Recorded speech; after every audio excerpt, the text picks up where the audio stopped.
Hello, friends. Insults, hatred, the desire to assert themselves at your expense, this is what each of you has encountered in your life or will encounter again. In this video, you will learn about 3 ways to react, how to behave in such situations, what to do. And I will immediately voice the first and obvious fact, which is difficult to argue with: you are perceived the way you try to position yourself. If you deliberately shock society, do some provocative things, for example, being a man, wear women's clothing or somehow flaunt your differences from other members of society, then do not be surprised if this provokes other people to attack you. Reactions can be different: ridicule, interest, or even so-called bullying, mass cancellation, mass attacks, hatred, moving to the level of mass hostility. So, let's record the obvious fact: the best insult is the insult that did not happen at all. That is, prevention, warning of conflict situations is the most effective thing that can be. Firstly, if you position yourself correctly in society, in a competitive social group, then the people around you, representatives of this group, will not want to make fun of you, insult you, try to assert themselves. Sometimes this will be more expensive for themselves: either their joke will fail, or you will be able to turn any joke to your advantage. And the one who tries to joke will be considered crazy. Aggressors usually feel these psychological rules of the game very subtly, so positioning yourself correctly is one of the most important precautions that will prevent insults and hate. This does not give a complete guarantee that some anonymous person will not write a nasty comment on the internet or write hate to you on a social network under a hidden account.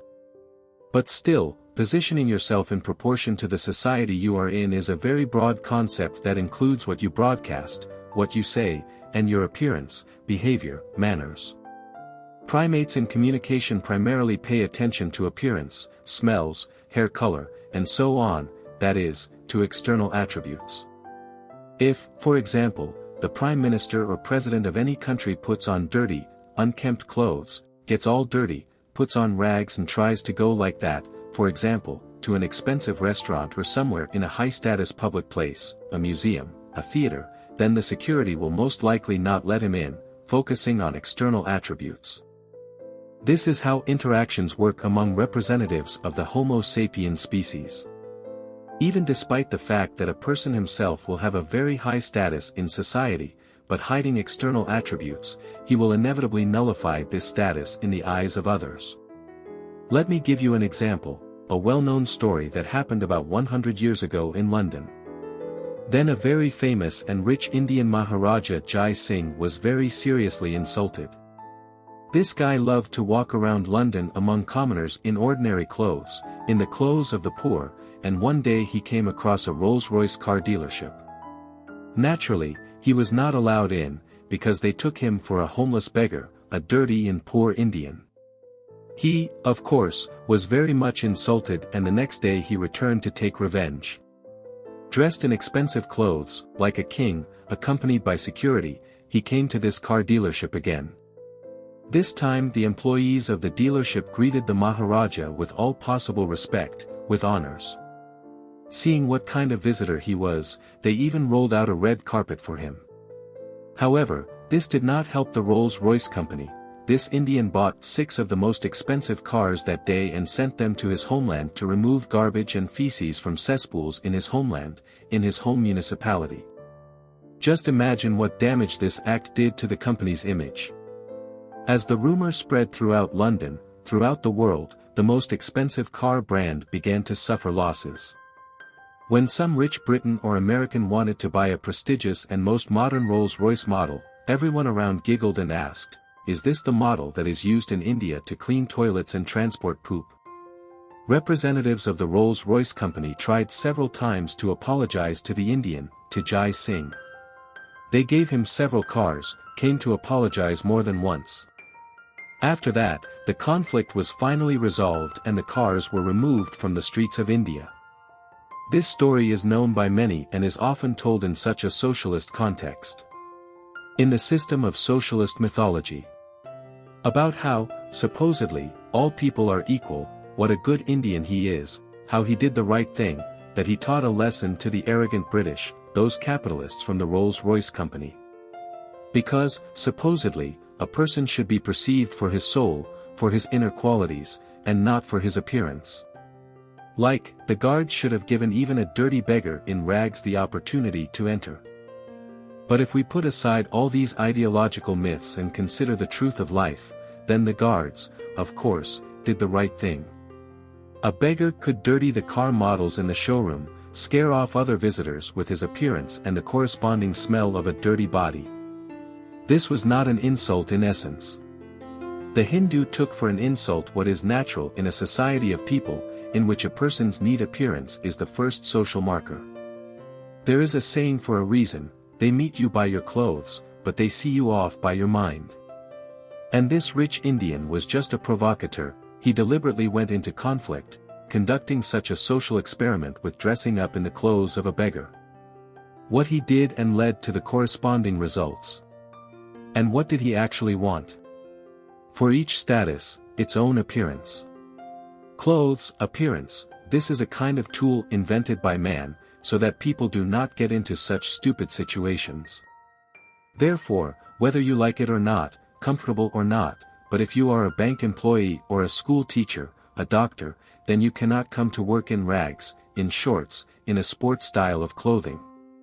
There are norms of decency in society. And to be offended that people are primates and use these social markers is stupid, it is short-sighted. The world is not ideal, it does not consist of pink ponies, as socialists believe. This contradicts the biological essence of Homo sapiens and many animals in general. By the way, many other animals have this evolutionarily built system of status markers. For example, chickens have a whole hierarchical system. When the more status, older chickens peck the grain first, and the younger ones give in to them.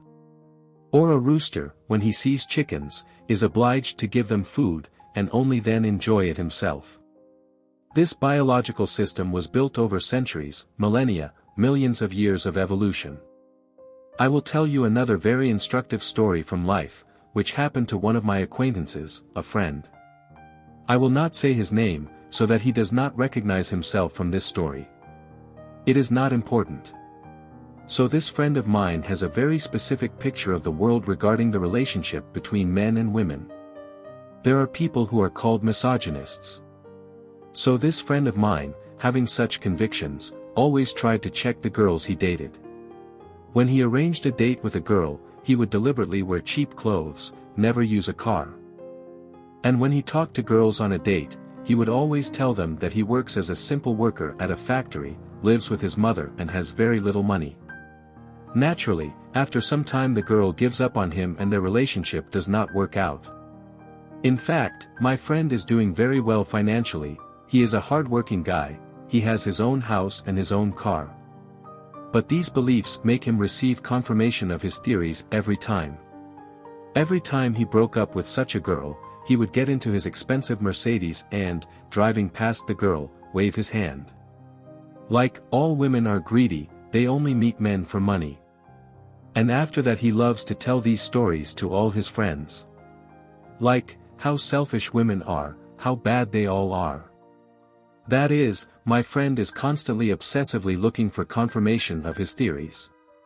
And these confirmations, of course, it does. If you look for shit in people, you will find only that same shit. You know, there is such a wise saying, optimists' dreams come true, and pessimists' nightmares come true. For approximately the same reason, the rich Maharaja Jai Singh positioned himself this way. Why did he arrange these provocations? He was looking for confirmation of his mythological, illusory ideas.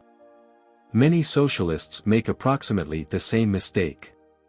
They do not take into account biology and human nature.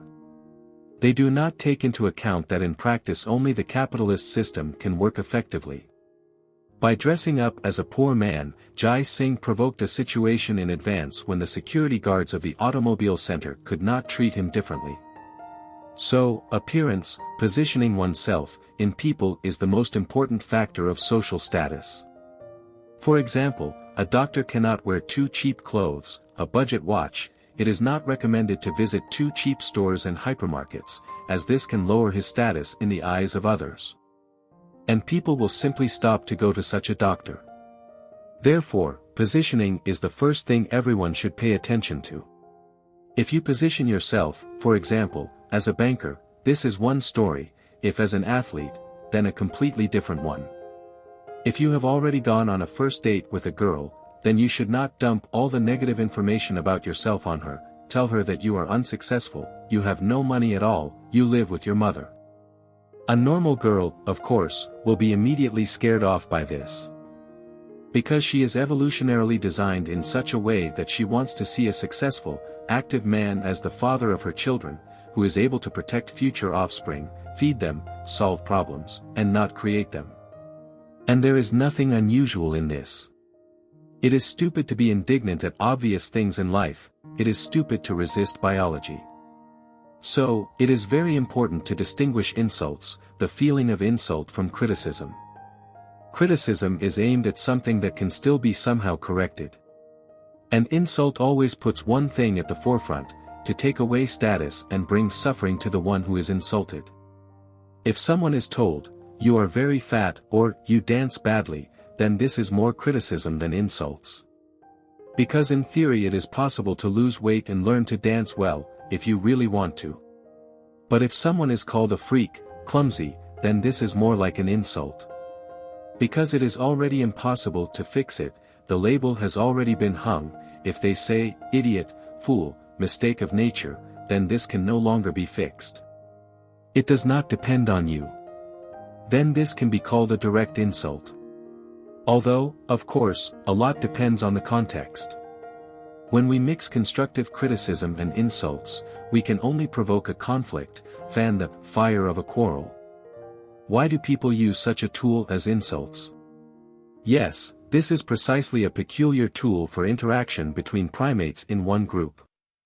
This tool evolved with the purpose of strengthening the hierarchy, dominance.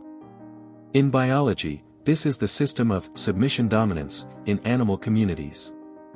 This is a very important component of animal life, because it helps regulate the preferential right to eat in accordance with the hierarchy.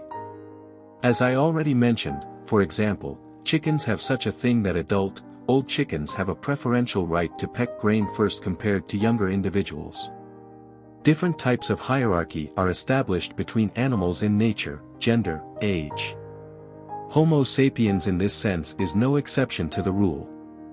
If someone has forgotten their school biology course, let me remind you, humans belong to the species Homo sapiens, to the order primates, family hominids, class Mammalia, subphylum Vertebrata, phylum Chordates, and kingdom animals.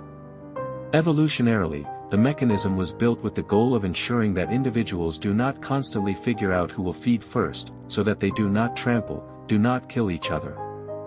So, the capitalist economic model is also a way of strengthening this natural hierarchical model in economic relations. And the instrument for building this model, in addition to the well-known money, the authorities can also use insults and attempts at self-affirmation at the expense of other individuals in the population. This is not a unique model. You have all heard the humorous principle of the chicken coop in relation to people: peck the neighbor, shit on the one below.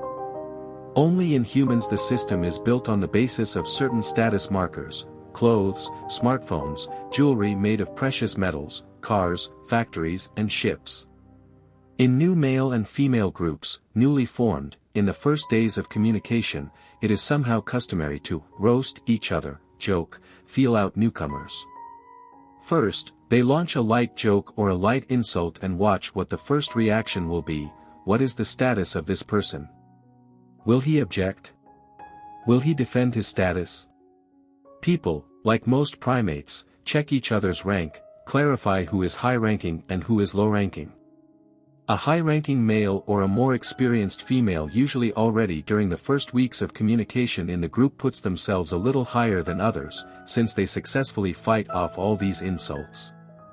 This is a period of grinding in, as with all animals. In a new group, some new hierarchy should always be built. By the way, in different countries, in different cultures and even in different age groups, the criteria of what is permissible during this grinding in are completely different. What is permissible in a teenage group is not permissible in an older community. What is permissible, for example, in European culture is not permissible in Asian culture. What is considered a harmless joke in one country is perceived as normal, while in another country the same joke will be mortally offensive, in the literal sense of the word. They can even kill you for a careless joke. You need to be very careful when traveling to countries with a different culture, since you do not always understand how it is actually customary to build a hierarchy between people there. Insults are a peculiar way to raise your status at the expense of another person, that is, to receive, to take away his invisible resource. Not to create something new, not to produce a useful product, goods or service, but to take away an existing resource from another. As a rule, there is more rudeness and insults in backward, economically underdeveloped countries, archaic societies. Precisely because it is difficult to create added value there. It is more difficult to create something new and useful. In such systems, there is only one way left, to take and divide. And that is why, by the way, leftist ideas are very popular in such systems. Ideas about how something should be taken from someone and divided fairly. Justice for all cannot be achieved at one time. I talked about this in detail in one of my videos on this channel. Thus, when you, for example, try to insult or humiliate someone, you thereby unconsciously try to take away their social status and add it to yourself. So, there are three main ways to react to insults. The first is to get offended, the second is to freeze, the third is to exaggerate, counterattack or turn the insult into a joke. The worst way is the first one, to get offended and get excited. Direct open aggression, active response is not accepted in our culture. That is, hitting a person in response, for example, with a fist in the face, is wrong. This will be followed by severe punishment, criminal. But sometimes these restraining factors weaken in people, the curtains, as they say, fall and the first biological reaction is to attack or run away. But when someone insults you, it means that they are trying to take away your status. And along with your status, take away your right to food, and the ability to reproduce, access to females, for example. That is, it is a real threat. The body perceives this as a real threat to itself, stress hormones are produced, changes occur in the body at the organ, tissue, biochemical level. And some people do absolutely wrong things in response to insults, for which they will not only be ashamed later, but they can also end up in prison. For injury, beating other people. Very often, this will only lead to you losing your status, that is, you will not be able to defend it in this way, and there are only a few situations when such a method of reaction can, in theory, be effective. This is only possible during some military actions, but in peacetime, in 99% of conflict situations, in everyday life, this method will only harm you. You yourself will later regret that you responded to insults in this way, with aggression. The second method is the so-called numbness, the absence of any reactions, not reacting to the insult in any way, as if it does not exist. Complete ignoring. The freezing reaction is one of the evolutionarily developed mechanisms, a biological reaction to an extremely strong irritant. Such behavior in biological science has been described in many animal species. And it can often bear fruit. You are insulted, and you just look with an indifferent gaze and remain silent. You do not laugh, do not try to answer anything, but simply indifferently and detachedly look at one point. In most situations, this is perhaps one of the most effective models of behavior. It would be more correct, of course, to engage in conflict prevention, by building your positioning accordingly, which is what we talked about. But if this conflict situation has already arisen, then the most correct thing to do is to freeze. To remain silent and indifferent. If you explode, react violently to insults, try to respond, then this often looks even more ridiculous and absurd. With a high degree of probability, you will come out the loser, even more ridiculed and humiliated. The third way is to accept the insult, exaggerate or turn it around, put it out, eliminating aggression in the bud. By this you seem to show, my status is so high that I can joke about myself. You show that it does not affect you in any way. Turn it all around and transfer it to your advantage. This will work especially well with a weak insult, with moderate, light rudeness. For example, they tell you, "You're crazy." And in response you say, "Yes, I am like that, I am crazy, 100%, it is better not to joke with me." Or another option is to turn everything into a pun. Or counterattack. By agreeing with the aggressor, you seem to disarm him. He does not want to develop this topic further.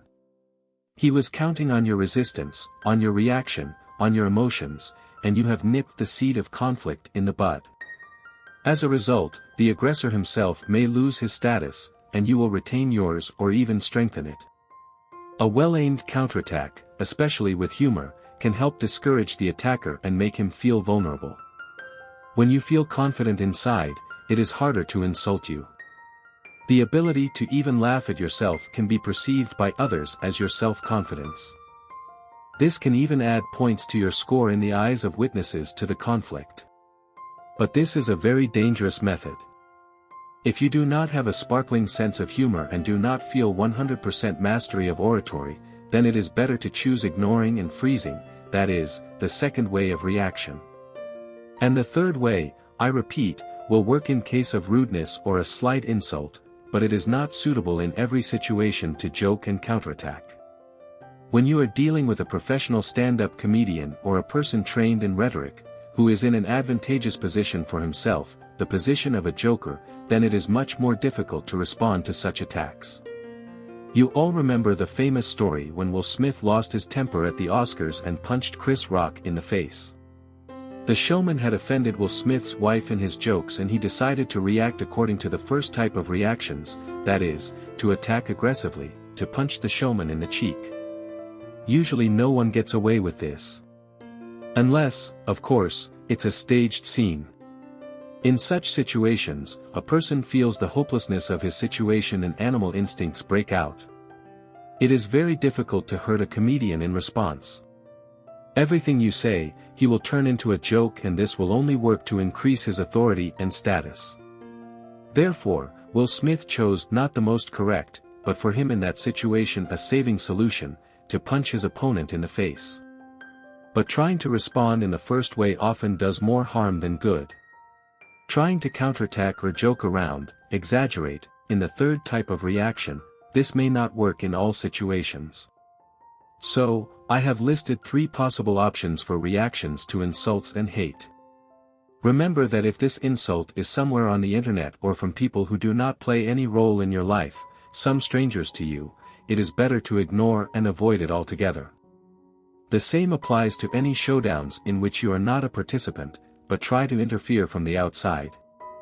You know, I will tell you another story, one tragic incident that, unfortunately, happened to one of my friends.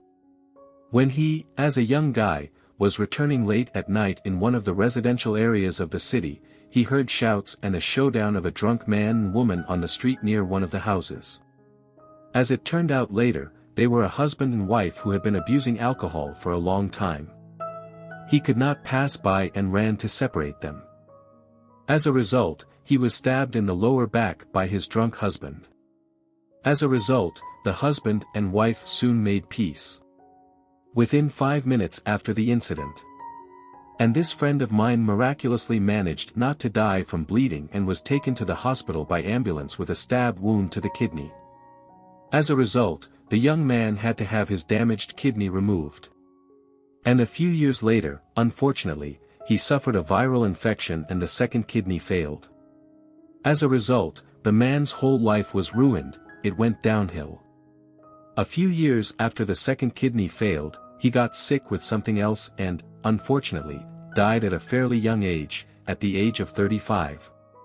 This is such a tragic story that might not have happened if he had been more insightful and had passed by without interfering in those drunk people's squabbles. You should have simply called the police.